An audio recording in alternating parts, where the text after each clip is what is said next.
Relating to education is much broader than just the Holocaust.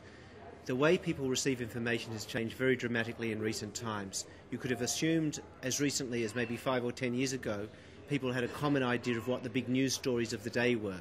So for instance, up to a year or two ago, the most important way I think Australians learned about the Holocaust was when people were arrested in Australia charged with Nazi war crimes in the late 1980s and 1990s, and all the news covered the arrests, and therefore the whole population learnt about what happened during the Shoah.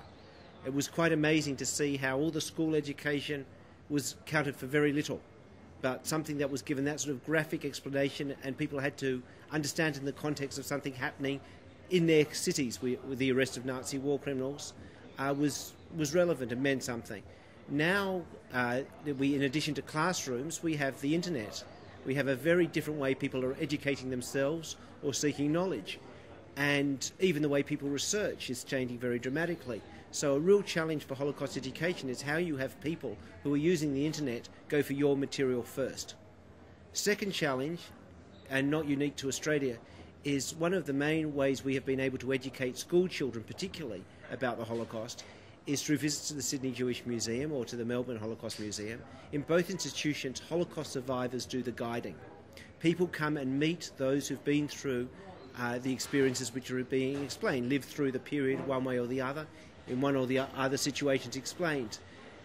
Often you see a very tight bond develop between the survivor and the person they're guiding through, or the group they're guiding through. As survivors, unfortunately, will no longer be with us indefinitely, there are real challenges of how you try to recreate that bond between the person doing the explaining, what they are explaining, and the audience to whom they're explaining it. That's another significant challenge. An additional challenge is getting it right. Holocaust education is not always done right.